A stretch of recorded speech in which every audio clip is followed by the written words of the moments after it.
বাংলাদেশের অতি আলোচিত শিল্প গ্রুপ এস আলমের একটি অপরাধের ঘটনা, কেলেঙ্কারির ঘটনা খুব বিস্তারিতভাবে একটা পত্রিকায় এসছে, ডেইলি স্টারে। এস আলমের এই কেলেঙ্কারির খবর আসার খুব গুরুত্বপূর্ণ সিগনিফিকেন্স আছে বলে আমি মনে করি। কি হচ্ছে আসলে, কেন হচ্ছে? জানান অর্থ পাচার নিয়ে দেশের আর সবার মতো সংক্ষুব্ধ উচ্চ আদালত। এস আলম গ্রুপের বিদেশে বিনিয়োগ বা অর্থ হস্তান্তরের অভিযোগের সত্যতা অনুসন্ধানের নির্দেশ দিয়েছেন হাইকোর্ট। আগামী 2 মাসের মধ্যে বাংলাদেশ ব্যাংক সহ সংশ্লিষ্টদের অনুসন্ধান শেষে হাইকোর্টে প্রতিবেদন দাখিল করতে নির্দেশ দেওয়া হয়। এটা বিগ চাঙ্ক অফ মানি, এত বেশি টাকা, এটা একটা ইনকোয়ারির বিষয়। এখন প্রশ্ন হচ্ছে কি যে ইনকোয়ারি হবে কি হবে না। গতকাল মির্জা ফখরুল ইসলাম আলমগীরও যুক্ত হয়েছেন সে অপপ্রচারে। গতকাল তিনি একটি প্রেস কনফারেন্সে যে বক্তব্যগুলো দিয়েছেন এগুলো একেবারেই অসত্য এবং ডাহা মিথ্যা কথা, এবং সমঝোতা স্মারকের সকল ধারা উনি হয়তো পড়েননি। বাংলাদেশের প্রধানমন্ত্রী শেখ হাসিনা অসহায়। দর্শক, নানান জনের নানান দুর্নীতির ফিলিস্তি বের হতে হতে এবার স্বয়ং এস আলমকে কেন্দ্র করে দুর্নীতির নতুন এক চাঞ্চল্যকর রিপোর্ট প্রকাশ করেছে ডেইলি স্টার। দর্শক, ডেইলি স্টার প্রায় 1 বছর আগেও এস আলমকে কেন্দ্র করে একটি রিপোর্ট প্রকাশ করেছিল। সেখানে তিনি রিপোর্টের হেডলাইন দিয়েছিলেন এস আলমের আলাদিনের চেরাগ। দর্শক, ঠিক অনুরূপ নতুন করে আবারও একটি দুর্নীতির চিত্র তারা তুলে ধরেছে। দর্শক, এই রিপোর্টটাতে ঠিক কি রয়েছে এবং কারা এই রিপোর্টটা প্রকাশে সহযোগিতা করেছে? দর্শক, যখন পুলিশদের দুর্নীতির নানা ফিলিস্তি বের হচ্ছিল তখন কিন্তু আমরা দেখছিলাম যে একজন পুলিশকে এর জন্য বরখাস্ত করা হয়েছে। দর্শক, এখন প্রশ্ন উঠছে যে এস আলমের এই দুর্নীতিটি কেন বের হলো, বা এর পেছনে আসলে কে কাজ করছে, বা কে চাইছে যে এস আলমের এই দুর্নীতিগুলো বের হোক? দর্শক, এই সমস্ত প্রশ্নের উত্তর আশা করছি আজকের নিউজটি সম্পূর্ণ মনোযোগ সহকারে দেখলেই বুঝতে পারবেন। এমনকি দর্শক, এরই সাথে সাথে বাংলাদেশের প্রত্যেকটি নাগরিককে নতুন এক ধরনের তথ্য জানিয়ে দিল তথ্য প্রতিমন্ত্রী আরাফাত হোসেন। দর্শক, বাংলাদেশের সকল নাগরিক যখন বলছিল যে বাংলাদেশের বুক চিরে ভারতে ট্রেন যাওয়া মানে দেশ বিক্রি করা, ঠিক এই প্রশ্নের উত্তরে নতুন এক তথ্য তারা জানিয়ে দিয়েছে। এমনকি তিনি বলেছেন যে বাংলাদেশ শুধু ভারতকে দেয়নি, বরং ভারতের কাছ থেকেও কিছু নিয়েছে। দর্শক, বাংলাদেশ ভারতের কাছ থেকে ঠিক কি নিয়েছে এই চুক্তির মাধ্যমে, বা ভারত যে বাংলাদেশের মধ্য দিয়ে ট্রেন চালাবে এর বিনিময়ে বাংলাদেশ ভারতের মধ্য দিয়ে ঠিক কি চালাবে? দর্শক, সেটিও আশা করছি আজকে নিউজটি সম্পূর্ণ দেখলেই জানতে পারবেন। তো প্রিয় দর্শক, আমি আর বেশি কথা বাড়াবো না, আপনাদের সরাসরি সবগুলো ভিডিওর বিস্তারিত আলোচনা দেখাবো। তবে তার আগে বলি, যারা এখনো চ্যানেলটি সাবস্ক্রাইব করেনি সকলে চ্যানেলটি সাবস্ক্রাইব করে পাশে থাকা বেল আইকনটি বাজিয়ে দিবেন। আর যারা ইতিমধ্যেই সাবস্ক্রাইব করে গেছেন তাদের সকলকে অসংখ্য ধন্যবাদ। তো চলুন একটি লাইক দিয়ে আমরা ধারাবাহিকভাবে সবগুলো ভিডিও দেখে আসি। বাংলাদেশের অতি আলোচিত শিল্প গ্রুপ এস আলমের একটি অপরাধের ঘটনা, কেলেঙ্কারির ঘটনা খুব বিস্তারিতভাবে একটা পত্রিকায় এসছে, ডেইলি স্টারে। মানে এই খবরটা এমন এক সময় আসলো যখন এই মুহূর্তে আমরা খুব সিরিয়াসলি আলোচনার মধ্যে আছি সরকারের বিভিন্ন পর্যায়ে কর্মরত মানুষদের অকল্পনীয় রকম দুর্নীতি নিয়ে। এর মধ্যে যেমন পুলিশের সর্বোচ্চ জনাব বেনজির, মিলিটারির সর্বোচ্চ জনাব আজিজ, সর্বোচ্চ কাছাকাছি জনাব আসাদুজ্জামান মিয়া, আবার এনবিআরের ডক্টর মতিউর, এরকম বহু মানুষ, বা পুলিশের ডিআইজি, আরও নিচের লোকজন, অ্যাডিশনাল ডিআইজি, এই লেভেলের নানান খবর যখন আমাদের সামনে আসছে, সেই প্রেক্ষাপটে এস আলমের এই কেলেঙ্কারির খবর আসার খুব গুরুত্বপূর্ণ সিগনিফিকেন্স আছে বলে আমি মনে করি। কারণ এস আলম কে, এস আলম কি, এই দেশে আমরা যারা থাকি বা যারা থাকি না, যারা এই দেশের সম্পর্কে খোঁজ খবর রাখি, যারা এই দেশের সন্তান বাইরে থাকি, তারাও এস আলমকে খুব হাড়ে হাড়ে চিনি, হাড়ে হাড়ে জানি, বুঝি। এই সরকারের সবচেয়ে বড় সর্বোচ্চ 2-3 জন অলিগার্কের নাম বলতে গেলেই এস আলমের নাম এসে হাজির হবে। এক এক জায়গায় এক এক অলিগার্ককে মূল ভূমিকা যেমন পালন করতে দেওয়া হয়েছে সরকার তার টাকা তুলে নেওয়ার জন্য, এস আলম অন্তত 2টি জায়গায় কাজ করছে। সবাই তার মতো 2টি জায়গায় কেউ কাজ করছে। একটা হচ্ছে ব্যাংকিং সেক্টর। সম্প্রতি ন্যাশনাল ব্যাংক কবজা করার পর তাদের হাতে এখন 8টা ব্যাংক আছে। এর আগে ইসলামী ব্যাংক সহ অনেকগুলো ব্যাংক যখন সে কবজা করেছিল, দেশের সবচেয়ে শক্তিশালী ব্যাংকটাকে জাস্ট ফতুর করে দিয়েছে। এই তথ্য আমাদের সামনে এসছে। আর আরেকটা জায়গা, সেটা হচ্ছে ভোগ্যপণ্য বাজারে যে সিন্ডিকেট হয়, ভোগ্যপণ্যের সিন্ডিকেটও এস আলম খুব গুরুত্বপূর্ণ খেলোয়াড়। এখন এস আলমের এই রকম তথ্য আমাদের সামনে কেন আসছে? আর এটাই নতুন না, এর কিছুদিন আগেও একটা তথ্য এসেছিল আমাদের মনে থাকার কথা। আমরা দুটোকে একত্র করে আলোচনা করতে চাই এবং বুঝতে চাইব কি হচ্ছে আসলে, কেন হচ্ছে, কি সমস্যা সরকারের মধ্যে। হেডলাইন এরকম, ডেইলি স্টারের রিপোর্টে 3 বছরে এস আলমের 2 প্রতিষ্ঠানের 3,538 কোটি টাকা ভ্যাট ফাঁকি এবং এর জরিমানা সহ এস আলম ভেজিটেবল অয়েল ও S Alam super edible oil লিমিটেডের কাছে সরকারের পাওনা 7,000 কোটি টাকার বেশি। এনবিআরের ভ্যাট শাখার একটি অডিট প্রতিবেদন অনুযায়ী ভ্যাট রিটার্নে কম ক্রয় বিক্রয় দেখানো সহ বিভিন্ন উপায়ে 2019 থেকে 2022 সালের মধ্যে কোম্পানি দুটি ভ্যাট ফাঁকি দিয়েছে। এর মধ্যে কোম্পানি দুটি 3,538 কোটি টাকার মূল্য সংযোজন করে ভ্যাট ফাঁকি দিয়েছে এবং আরও 3,531 কোটি টাকা জরিমানা করা হয়েছে, তাতে টোটাল 7,000 কোটি টাকার মতো হয়েছে। খুব বড় একটা বিস্তারিত রিপোর্টটা আপনারা একটু দেখে নেবেন। এই রিপোর্টে খুঁটিনাটি দিয়ে অত্যন্ত বিস্তারিতভাবে দেওয়া আছে। এখানে যেটা বলা হয়েছে সেটা এরকমই মোটা দাগে বলি, সেটা হচ্ছে আপনি ভ্যাট ফাঁকি দেওয়ার জন্য প্রায় সব কোম্পানিগুলো কী করে, এক ধরনের দুটো তারা অ্যাকাউন্ট মেনটেন করে। এটা বাংলাদেশের অনেকের মধ্যেই চর্চা আছে যে চর্চাটা একটা অপরাধ। আপনি যে পরিমাণ বিক্রি করছেন সে পরিমাণ বিক্রি আপনি শেষ পর্যন্ত দেখান না, কারণ বিক্রির সাথে তো ভ্যাট আছে। এবং একটা কথা আমাদের মনে রাখা দরকার, ভ্যাট আর ইনকাম ট্যাক্সের মধ্যে একটা ডিফারেন্সের জায়গা আছে। আপনি ব্যবসা করলেন, প্রফিট করলেন, সেখান থেকে ইনকাম ট্যাক্স দিলেন। আর ভ্যাট ইনফ্যাক্ট আপনি নিয়েছেন, ভ্যাট জনগণ দেয়, তাই তো? প্রতিটা বিক্রির সময় ভ্যাট জনগণ দেয়। জনগণ যখন ভ্যাট দেয়, যে কোনো প্রতিষ্ঠানের কাছ থেকে যখন তেল কিনে নেয়, যখন ভ্যাট দেয়, ওই ভ্যাট কিন্তু সহই আপনি টাকাটা নিচ্ছেন। কিন্তু আপনি যখন কম শো করছেন, তার মানে জনগণের দেয়া টাকাটা আপনি মাঝখান থেকে খেয়ে ফেলছেন। এই কাজ বাংলাদেশের অনেক কোম্পানি করে, এসালমও করেছে। তার দুটো কোম্পানিতেই 7,000 কোটি, আমরা সরিয়ে যদি রাখি অন্তত জরিমানা বাদ দিল 3,500 কোটি টাকা 3 বছরের মধ্যে জনগণের টাকা পকেটে পুরে ফেলেছে। বুঝতে পারছি আমরা ব্যাপারটা কেমন। খুব বিস্তারিত আছে, এটা দরকার নেই। অডিটের রিপোর্টে কি আছে না আছে, কোনখান থেকে কীভাবে কী করেছে, বেসিকটা আবারও বলছে এইরকম যে তারা ইম্পোর্ট করেছে, তারা লোকাল মার্কেট থেকেও প্রচুর এরকম তেল কিনেছে, মানে অন্য ইম্পোর্টারদের কাছ থেকে কিনে সবগুলো তারা পরিশোধন করেছে, কিন্তু দেখিয়েছে কম। একটা খুব ফানি ঘটনা আছে। ফানি ঘটনা হচ্ছে এসালম এটার ব্যাখ্যা দিচ্ছে, মানে এই ব্যাখ্যাটা আমি খেয়াল করি, খুবই ইন্টারেস্টিং। কোম্পানি দুটির চিঠিতে বলা হয়, আমরা প্রতি অর্থ বছরে কোটি কোটি টাকার রাজস্ব সরকারি কোষাগারে জমা প্রদান করিয়া থাকি, কিন্তু আমাদের বৃহৎ প্রতিষ্ঠানটি পরিচালনার জন্য ব্যাংক ঋণের প্রয়োজন এবং আমরা ব্যাংক ঋণ গ্রহণ করিয়াই প্রতিষ্ঠানটির উৎপাদন ও ব্যবসায়িক কার্যক্রম পরিচালনা করিয়া আসিতেছি। সেই ক্ষেত্রে ব্যাংক হইতে ঋণ গ্রহণের জন্য আমাদেরকে অতিরিক্ত লেনদেন সিএ ফার্ম কর্তৃক সম্পাদিত অডিট রিপোর্টে দেখাইতে হয়। আমি যেটা আবারও পড়ি, সেই ক্ষেত্রে ব্যাংক হইতে ঋণ গ্রহণের জন্য আমাদেরকে অতিরিক্ত লেনদেন সিএ ফার্ম কর্তৃক সম্পাদিত অডিট রিপোর্টে দেখাইতে হয়। ব্যাংক হইতে ঋণ গ্রহণের জন্য উল্লেখিত অডিট রিপোর্টে অতিরিক্ত বিক্রয় মূল্য প্রদর্শন করা হইয়াছে, কিন্তু সঠিক বিক্রয় অনুযায়ী দলিলপত্র দাখিল করা হইয়াছে এবং সেই মোতাবেক মূসক পরিশোধ করা হইয়াছে। মানে আপনি যেহেতু লোন নেবেন, আপনি বলছেন আপনি আপনার বিক্রি বাড়িয়ে দেখাচ্ছেন, আবার জেনুইন বিক্রি যেটা সেটা আবার আলাদাভাবে দেখিয়েছেন। তার মানে খুব সোজা, এর নিচেই, এই রিপোর্টের নিচেই একটা জায়গায় আছে, এই কথাটা লজিক্যালি বলা হয়েছে যে আপনি আসলে তাহলে একটা ফৌজদারি অপরাধ করেছেন, যে আপনি লোন পাওয়ার জন্য আপনার যে পরিমাণ সম্পদ আছে, আপনার বিক্রি যে পরিমাণ আছে, তার কয়েক গুণ বাড়িয়ে দেখাচ্ছেন।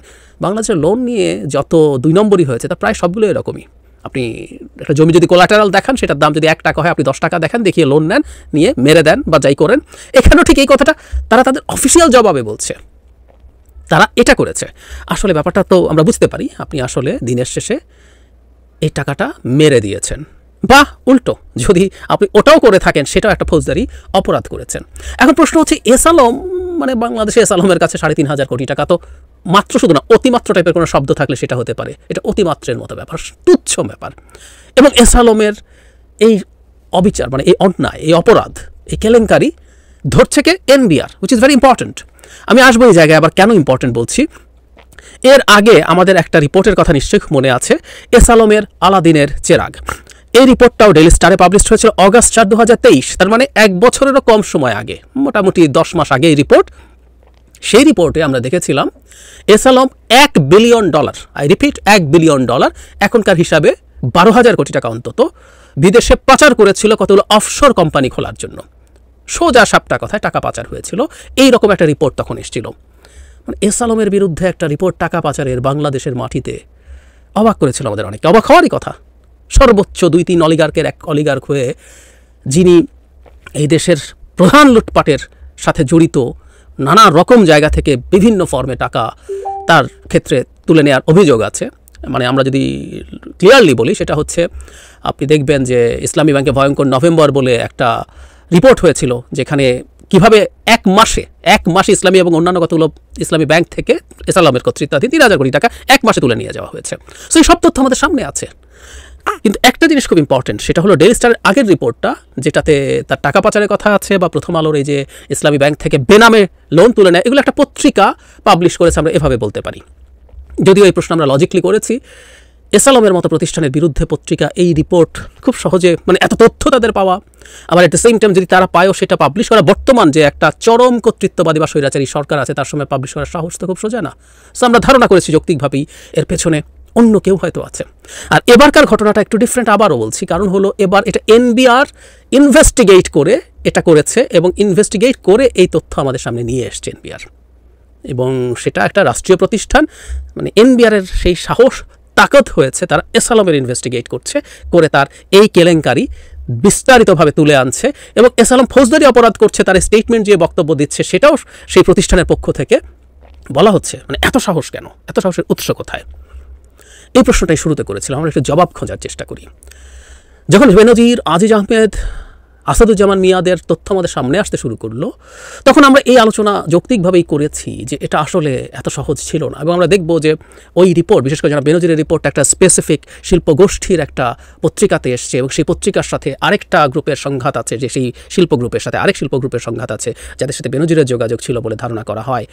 এবং পরবর্তীতে সেটাও যখন সরকারের দিক থেকে দুদককে একটু হলেও লেলিয়ে দেওয়া হয়েছে, তখন আমাদের বুঝতে বাকি থাকে না সরকারের মধ্যকার অলিগার্কদের মধ্যে সংঘাতের ফসল এটা। ঠিক একই সংঘাতের কারণেই এখন নানা তথ্য বেরিয়ে আসছে, যেমন আসাদুজ্জামান মিয়ার ক্ষেত্রেও আমরা ধারণা করি একই রকম ঘটনা ঘটেছে। ঠিক একইভাবে এস আলমের মতো গ্রুপকে যখন গত বছর অগাস্টে এইরকম একটা ধাক্কা ফেস করতে হলো, সেটা রেশ যেতে না যেতেই, সেটা রেশ কিন্তু এখনও চলছে। কারণ আমরা জানি এই আলাপ আমরা দীর্ঘদিন আমরা করছি, আমি নিজে বহুবার করেছি, যে $1 বিলিয়ন আপনি পাচার করার মতো যথেষ্ট নির্ভরযোগ্য তথ্য উপাত্ত দিয়ে ডেইলি স্টার রিপোর্ট করেছে, কিন্তু আজ পর্যন্ত দুদক এস আলমকে ডেকে সেটা ইনভেস্টিগেট করে নাই। তার যে ইয়ের ক্ষেত্রে, বেনজিরের ক্ষেত্রে যা হয়েছে, তার সম্পদ, তার ব্যাঙ্ক অ্যাকাউন্ট ফ্রিজ করা, কিছুই করা হয় নাই। সো এই আলাপটা আমরা করছি, কিন্তু সেইটা গিয়ে আরেক বছর পূর্তি হতে না হতে এরকম আরেকটা তার উপরে কেলেঙ্কারি করেন।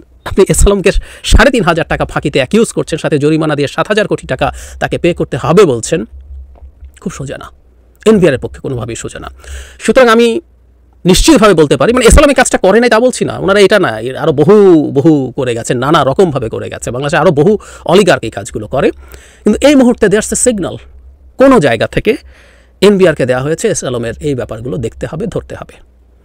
বটম লাইন কি? বটম লাইন হচ্ছে, একটা স্টেট যদি মোটা দাগে আইন কানুন নিয়ম বিধিবিধানের মাধ্যমে চলে, মোটা দাগে বলছি, আমাদের মতো দেশ ইউরোপ হয়ে যাবে না, মোটা দাগে যদি চলে তাহলে সেটা এক ধরনের প্র্যাকটিস সোসাইটিতে নিশ্চিত করে।